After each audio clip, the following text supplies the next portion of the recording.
अब हम boundary conditions जो इलेक्ट्रोस्टैटिक्स की हमने पढ़ी है उससे रिलेटेड कुछ प्रॉब्लम सॉल्व कर लेते हैं।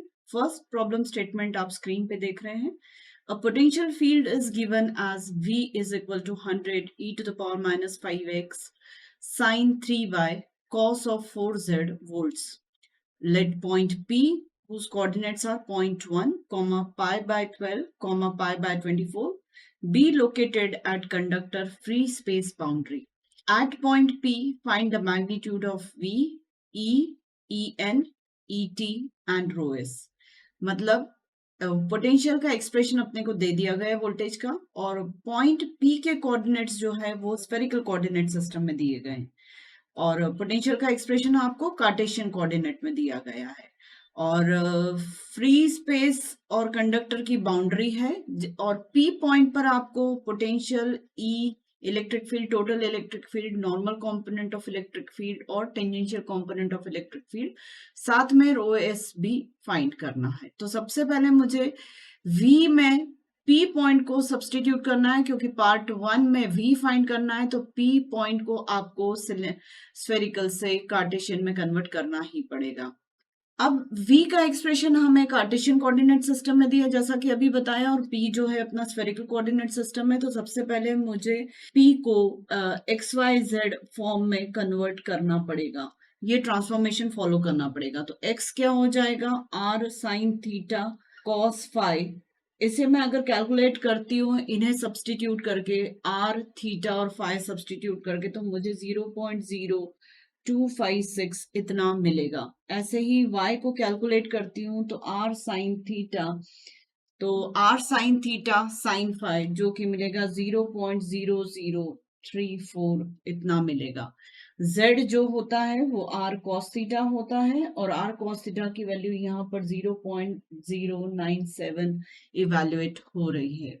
तो इसका मतलब p के जो कोऑर्डिनेट्स हो गए 0.1, पाई बाय 12 और पाई बाय 24 से ये इतना x, इतना y और इतना z हो चुका है। अब मैं v फाइंड आउट कर लेती हूँ एट p पॉइंट, मतलब वोल्टेज एट p पॉइंट। तो ये है 100 e to the power minus 5 x की value 0.0256, then sine of 3y, y है 0.0034, देन cos ऑफ 4z तो 0.097, ये तो टोटल कैलकुलेट करने पर 0.0156 वोल्ट्स आ जाएगा।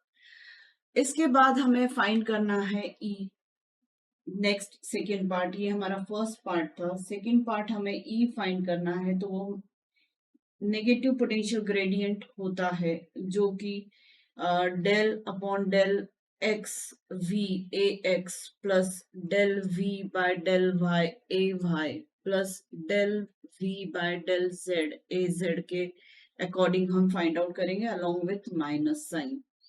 तो ये मुझे दे देगा minus 500 e to the power minus 5x sine 3y cos of 4z ax plus 300 e to the power minus 5x cos of 3y cos of 4z minus 400 e to the power minus 5x sin 3y sin of 4z, ये पूरा calculate होगा, जिससे मुझे E जो मिलेगा P point पर, this is electric field at P point, वो मिलेगा plus 0.078 AX minus 263.88 AY plus 4.84 into 10 to the power minus 6 AZ volts per metre, ये आंसर होगा E का।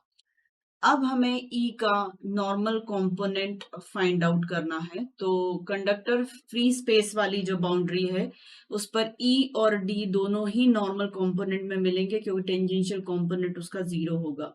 तो ये जो भी हमें P पॉइंट पर हमें टोटल इलेक्ट्रिक फील्ड का एक्सप्रेशन मिल रहा है, तो नॉर्मल कंपोनेंट भी यही का यही होगा। तो मैं नॉर्मल कंपोनेंट भी EP के बराबर बता सकती हूँ। और अगर हमें मैग्नीट्यूड चाहिए नॉर्मल कंपोनेंट का, तो इसका x कंपोनेंट का स्क्वायर प्लस y कंपोनेंट का स्क्वायर प्लस z कंपोनेंट के स्क्वायर से हमें इसका मैग्नीट्यूड भी मिल जाएगा 263.88 square plus 4.84 into 10 to the power -6 whole square. ये पूरा इवेल्युएट करने पर 263.88 वोल्ट्स पर मीटर इतना मिलेगा। अब हम नेक्स्ट पार्ट इवेलुएट कर लेते हैं। तो जैसा कि अभी बताया कि इलेक्ट्रिक फील्ड का कंप्लीट कंपोनेंट सिर्फ नॉर्मल कंपोनेंट रहेगा, तो टेंजेंशियल कंपोनेंट इसका 0 रहेगा। तो नेक्स्ट इवेल्युएशन फोर्थ पार्ट जो होगा वो टेंजेंशियल कंपोनेंट 0 ऐसा हम मेंशन कर सकते हैं। अब हमें अगर रो एस फाइंड आउट करना है फिफ्थ पार्ट, तो रो एस जो होता है वो डी एन के इक्वल रहता है और डी एन जो है वो एप्सिलॉन 0 ई एन है और ई एन का मैग्नीट्यूड जो है वो जैसा कि अभी इवेलुएट किया है 263, तो हम एप्सिलॉन 0 की value 8.85 into 10 to the power -12 into 263.88 ऐसे इवेलुएट कर सकते हैं रो एस, जो कि हमें 2.34 नैनोकूलम्स पर मीटर स्क्वायर मिल जाएगा। तो ये कंप्लीट सॉल्यूशन है जो कि बाउंड्री कंडीशन पर बेस्ड है।